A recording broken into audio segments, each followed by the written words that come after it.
রবিবার দিনের আগের ব্লগটাতেই আমি বলেছিলাম যে এই রবিবারটা অত্যন্ত ব্যস্ততম রবিবারগুলোর মধ্যে একটি ছিল। সারাদিনের ক্লাস তো ছিলই, তারপর সকালবেলা চাকলাধামে পুজো দিতে যাওয়া এবং দুপুরবেলা নিমন্ত্রণ অ্যাটেন্ড করা, এই দুটো ছিল এক্সট্রা কাজ। হ্যাঁ, এই রবিবার আমাদের দুপুরবেলা এই প্রচণ্ড গরমে ছিল অন্নপ্রাশনের নিমন্ত্রণ। এই যে ছোট্ট ফুলের মতন বাচ্চাটি, তার ছিল অন্নপ্রাশন। পৃথিবীর কিচ্ছু সম্বন্ধে ওর এখনও কোনো ধ্যান ধারণা নেই, শুধু জানে মা, বাবা আর বাড়ির কটা চেনা মুখ। প্রথম ভাত খেলো, প্রথম কেক খেলো, কী ভাবছিল কে জানে। এইসব ভাবতে ভাবতেই আমরা চলে এলাম খাবার জায়গায়।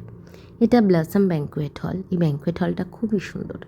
খাবার মেনুতে অনেক কিছু ছিল, ফিশ চপ দিয়ে শুরু করে ফিশ কাটলেট দিয়ে শুরু করে মাটন, সমস্ত কিছু অনেক রকম আইটেম ছিল। খুব ভালো খাওয়া দাওয়া হয়েছিল। ওখান থেকে খাওয়া দাওয়া কমপ্লিট করে আমরা আবার সপরিবারে বেরিয়ে পড়লাম বাড়ির উদ্দেশ্যে। ফিরতি পথে আমরা একবার একটুখানি চক্কর কেটে নিলাম আমাদের অশোকনগরের মধ্যে। এই যে আমার ননদ গ্যাং এবং আমি আবার বাড়ি ফেরার পালা।